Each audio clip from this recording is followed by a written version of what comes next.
शादी की पहली रात अहम बिस्तरे के दौरान फोन आने की वजह से औरत वचन करार दे जाती है। सवाल यह है कि क्या ये लाजमी निशानी मर्दों के लिए, क्या आप भी ऐसी सोच नहीं रखते? मर्द पाकीज़ा है या कैसे पता चलेगा? हमारे माशरे की एक तल्ख हकीकत ये भी है कि औरत अपने मर्द की शिकायत पीर साहब से करती है और मर्द अपनी औरत की शिकायत एक तवायफ से करता है। अजनबी औरतों से हम बिस्तरी कार की उनकी दर्द भरी आंखें तुम्हारी रूह में रोती रहती हैं और तुम सोए रहते हो। मर्द की मोहब्बत बिस्तर के बिस्तर पर दम तोड़ देती है। मर्द अगर सच्ची मोहब्बत कर ले तो ना तो वो किसी औरत की तरफ देखता और ना ही किसी गैर मर्द की नजर अपनी इज्जत पर पड़ने देता है। मर्द औरत के हुस्न के जोरों राग अलापता रहता है, वो महज उसकी अपनी हवस परस्ती की तकलीफ है। औरत को हसीन और जमीनी इसलिए कहा जाता है ताकि वो अपने हकूक से गाफिल हो जाए। टूटा हुआ दिल होना एक अच्छी अलामत है। इसका मतलब है कि हमने किसी चीज़ के लिए कोशिश की है।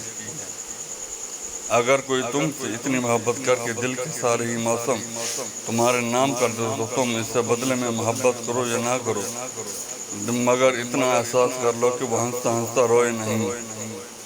शेर समझ में आने लगे तो रूह बेचैन हो जाया करती है।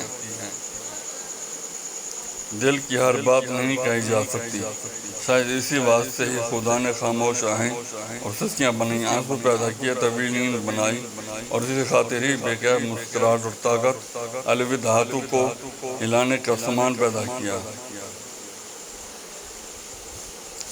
अगर लड़की को मोहब्बत में सोने का निवाला कौन मांगता है?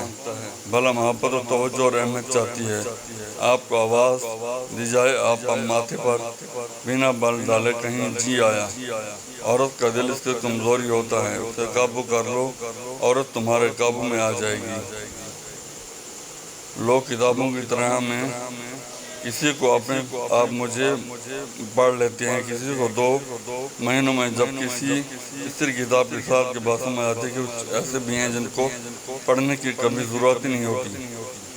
प्राइवेसी एक ताकत है, उसको महफूज बनाएं, क्योंकि जिस चीज़ का लोग को इल्म नहीं होगा वो उसे तबाह कैसे करेंगे।